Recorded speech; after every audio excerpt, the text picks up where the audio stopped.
بسم الله الرحمن الرحيم، والصلاة والسلام على أشرف المرسلين سيدنا محمد وعلى آله وصحبه أجمعين. أنا النهاردة الفيديو اللي هعمله ده الفيديو ده يا جماعة عن بوتاجاز مسطح بلت ان، وده على فكرة أنا جايباه من سنين، يعني جايباه ممكن يكون من 8 سنين، يعني بقاله دلوقتي 8 سنين عندي. انا ما شغلتوش على فكرة، انا شايلاه لوقت معين، بس حبيت اوريه لكم. هو دلوقتي يعني انا لما جبته بحوالي 4000، دلوقتي وصل ل13,500 حاجة زي كده. طبعا مبلغ. دي الكتيب بتاعه، ودي شهادة الضمان. تمام. لكم أن تتخيل إن أنا فرحانة قد إيه.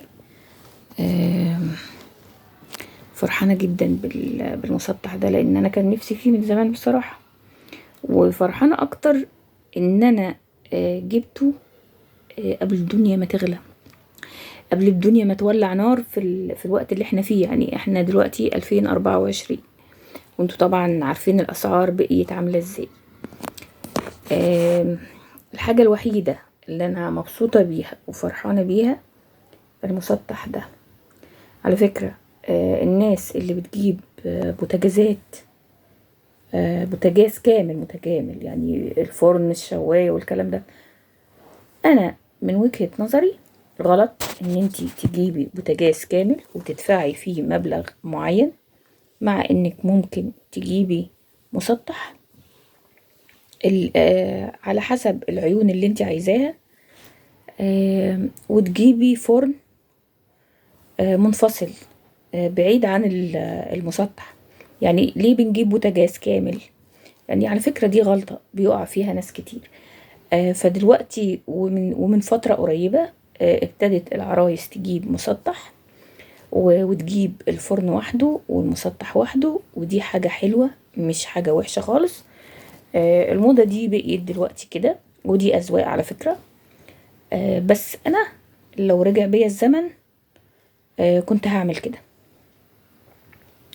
فالمسطح ده جميل جدا. أنا كان قدامي على فكرة كان قدامي 6 عيون و5 عيون، لكن أنا فضلت. وعلى فكرة الفرق كان بسيط، يعني الفرق ما بين 5 و6، ما بين 4 دول فرق بسيط.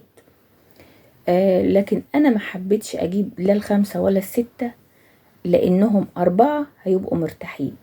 لاني انا لو حطيت اي حلة على اي عين من 4 دول، شوفوا يا جماعة العين، شوفوا، شايفين العين عاملة ازاي اهو. دي تعتبر اصغر واحدة، ودي يمكن اكبر منها شوية، ودي طبعا كبيرة اكبر من الاتنين اللي قبليهم. اما دي بقى يا سلام، دي بقى ايه بقى؟ دي البيج الكبيرة قوي، اللي هي اكبر عين. الازاز بتاعه، الازاز ده هو اللي عجبني على فكرة، انا جبته عشان كده. حلو جدا في النظافة. يعني انا لو مسكت منديل، انا وانا بفتح الكرتون على فكرة فلقيت تراب، فجبت المنديل اهو وابتديت امسح فيه اهو، خلاص مسح. وده تراب، يعني هو ما فيهوش اي حاجة، هو ده تراب. شايفين يا جماعة الزراير بتاعته اهو، دول 4 زراير اهو. وعلى فكرة ده اشعال ذاتي، وفي فيشة من تحت هوريه لكم دلوقتي اهو. جميل يا جماعة، جميل بجد. يعني حاجة حلوة بصراحة، يعني حاجة تحطيها في مطبخك تحفة فنية وانتي واقفة في المطبخ، ومش هتتعبي بقى. كفاية قوي ان انتي مش هتتعبي ان انتي تمسكي سلكة في ايدك وبريل بقى وتديها نظافة وتقعدي تدعكي وكده، والكلام اللي احنا بنعمله في البوتاجاز بتاعنا، البوتاجاز اللي هو العادي، البوتاجاز الكامل متكامل. لا، احنا هيبقى عندنا مسطح، هيبقى سهل التنظيف. انتي بس هتنضفي العيون اللي هم دول، وبرضو نفس الحكاية بمنديل بعد يعني بعد كل اول طبخة تمسحي بس كده، ودول بيتشالوا. هما طبعا حاطين بلاستر عليهم لزق عشان العيون دي، وهم بيقفلوا الكرتونة ما تقعش او تتفك. تمام. انا حتى لاحظت هنا يعني ده بالذات صعب يا جماعة ان هو يتفك.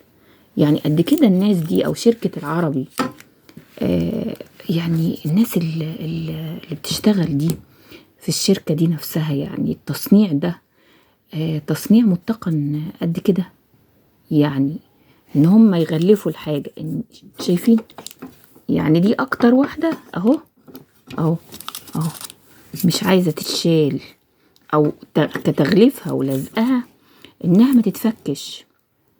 يعني انا البوتاجاز ده بصراحة جاني في عربية من عربيات الشركة نفسها، والله العظيم. يعني قد كده الناس بتوع شركة العربي ناس شاطرين جدا وبيتقنوا عملهم. المهندس اللي جه، هما 2 جم. المهندس كان جاي على التركيب، فانا قلت له لا، انا يعني مش هركبه دلوقتي. فقال لي خلاص يا مدام براحتك، عندك الشهادة اهو، دي اهو الرقم المسلسل، تاريخ الشراء والحاجات دي. انا ما كتبتش اي حاجة على فكرة، يعني عادي، انا بثق في الناس دول ثقة عمياء. شهادة الضمان، قال لي شهادة الضمان اهي العربي معاكي، وطبعا الارقام عندك، وده بقى الكتيب بتاعه عشان اعرف طريقة التشغيل، وده انجليش وعربي، وده يا جماعة انجليش وعربي اهو. ده الانجليش. اما الناحية التانية اهو بيقولك ايه، موقد تورنيدو دليل التشغيل، والموديلات كلها اهو مكتوب عليه شكرا لاختيارك موقد تورنيدو.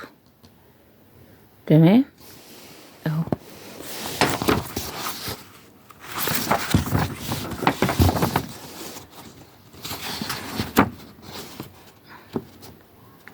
على فكرة يعني دقيقة بس عشان اعرف افتح الكتاب، معلش دقيقة بس.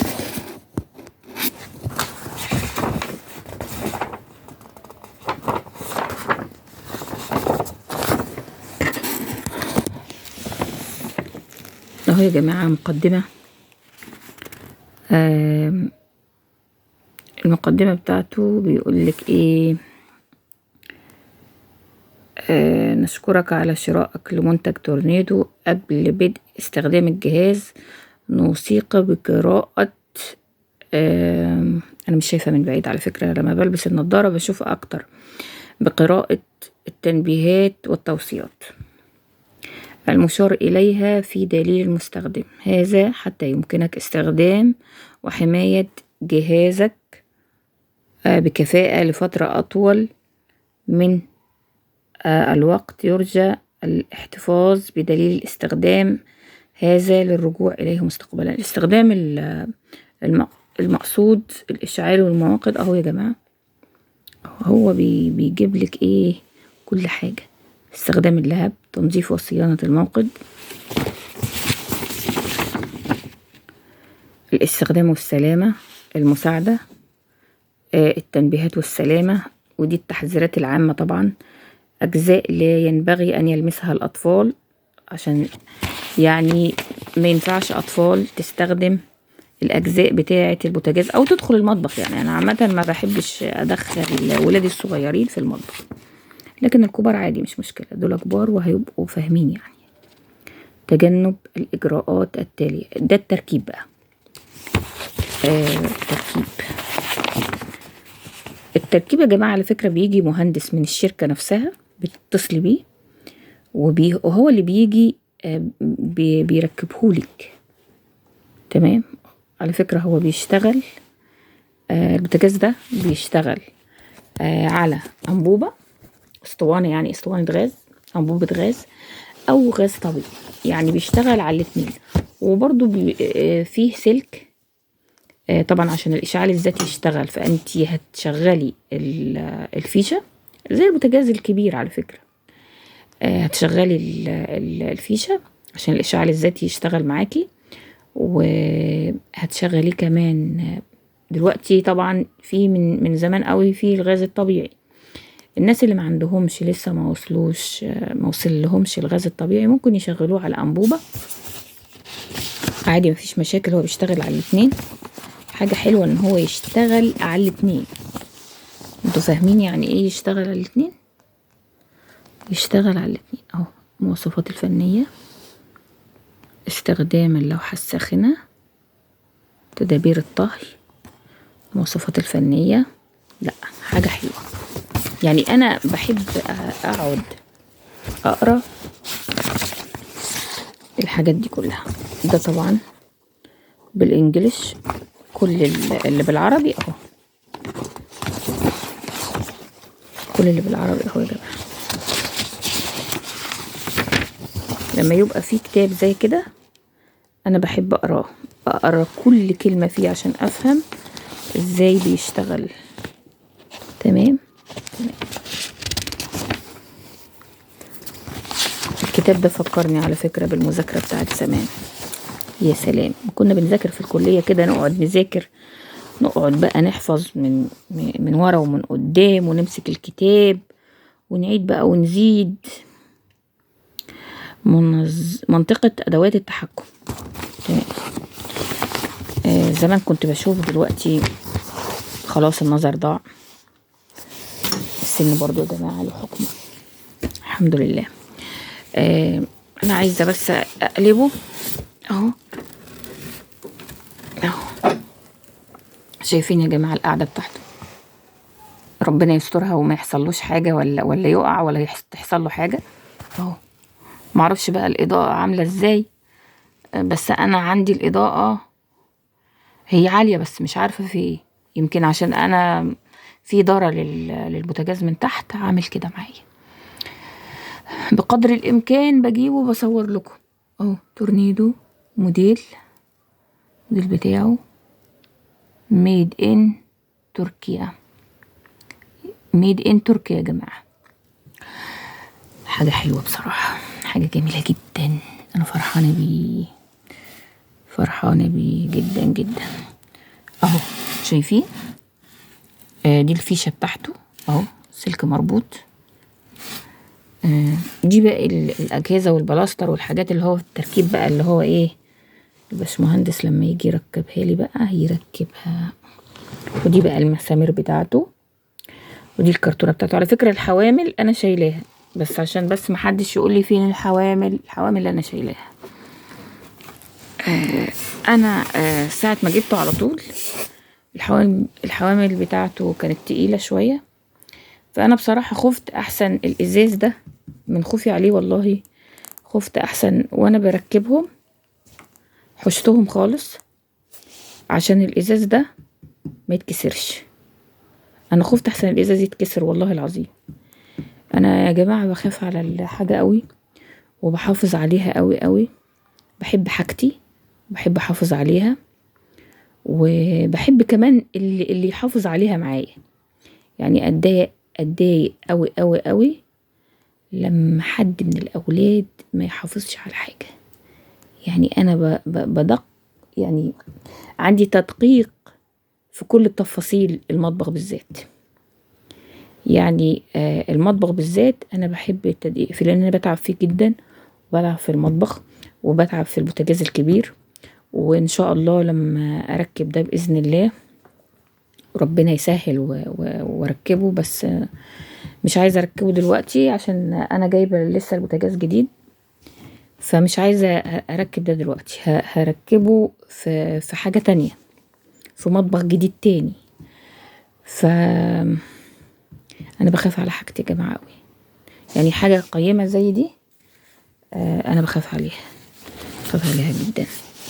انا قاعده النهارده جيت بقى ايه، قلت طيب انا عايزه امسحه، انا لقيته مليان تراب من الركنه، فقعدت امسح فيه. يعني انا قاعده امسح فيه، موريش حاجه غير ان انا المع فيه. تمام. البوتاجاز تحفه فنيه يا جماعه، حاجه حلوه بجد. و طبعا ده عشان اجيبه النهارده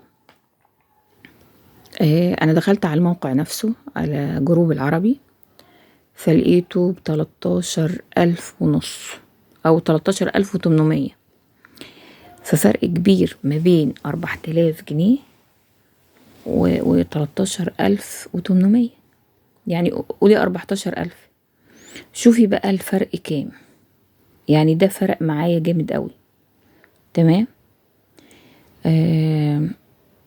اقتناء الحاجات القيمة انا بحبها، بحب قوي اقتني الحاجات الحلوة دي، وخصوصا في المطبخ. يعني انا من زمان قوي وانا بهتم بالمطبخ، وانا حتى طفلة صغيرة والله بحب. كنت عندي بابا، كنت احب المطبخ قوي، كنت احب اقف في المطبخ واعمل اكل واهتم بالنظافة وبالتنظيف وكده. احب حاجة المطبخ انا قوي، احب الحاجات بتاعت المطبخ، احب الاجهزة الكهربية، احب الاطقم. انا اكتر واحدة جبت اطقم يا جماعة واتكسرت، لا تعليق. يعني حاجات جبتها قيمة وغالية جدا وكانت بتتكسر، بس يعني اللي بيتكسر بقول الحمد لله. يعني بيبقى في حاجة هتحصل وربنا بيحوش الحاجة دي، بس يعني ما وقفتش، لا بجيب على طول، وبجيب بدل اللي يتكسر حاجة واتنين. فهي ست البيت على فكرة ما بتوقفش عن حاجة وبتجيب، ومن طول ما احنا عايشين على فكرة بنجيب ونجدد وكده. وبس هي المشكلة ان دلوقتي لما بيبقى نفسي في حاجة انا او اي ست ما بتقدرش تجيبها، لان الحاجات ولعت يا جماعة. وحاجة المطبخ دي على وجه الخصوص ولعت. يعني انا لما كنت بجيب حاجات كتير كانت الدنيا رخيصة شوية، والحاجات دي نفعتني دلوقتي. اما الحاجات اللي بتتكسر اللي انا قلت لكم عليها، انا اتندمت انها اتكسرت، بس يعني قضاء وقدر، وقدر الله ما شاء فعل، ومحدش عارف الخير فين. الحمد لله على كل حال. ونتمنى ان الدنيا ترخص شوية، واللي نفسها في حاجة ترجع تجيبها. انا كمان نفسي اجيب حاجات كتير. الجيل اللي طالع معرفش يعني اي واحد دلوقتي، اي اب وام بيحبوا يجهزوا بنتهم مش اقل من 500,000 عشان البنت تتجهز وتجيب مطبخ بس. يعني 500,000 عشان تجهز مطبخ فقط لا غير. فحرام والله اللي بيحصل ده، وحرام الأجهزة الكهربية لما تبقى جهاز كهربي واحد يبقى ب40,000 و80,000 و60,000. مفيش حاجة ب10. يعني حتى ال10 دي كانت من كام سنة مبلغ وقدره، كانت ال10,000 دي بتجيب حاجات كتير. دلوقتي ال10,000 دي مش جايبة حاجة، مش جايبة جهاز واحد. فحرام، يعني المفروض الدنيا ترخص شوية، وربنا ان شاء الله هيعديها ان شاء الله. هي فترة كده ان شاء الله وهتعدي. انا كده خلصت، مش عايزه انسى دول عشان قبل ما اقفل الكرتونه. انا كده خلصت الفيديو بتاعي. دي الكرتونه يا جماعه. الدنيا مدربكه عندي لاني انا بنظف، عشان طبعا خلاص رمضان قرب. يعني لو شفتوا حاجه كده ولا كده اعتبروني ان انا ايه بنظف، انا لاني انا بنظف فعلا والله. ادي كانت الكرتونه بتاعتها، وكده الفيديو خلص، واشوفكم بفيديو جديد ان شاء الله. مع السلامه.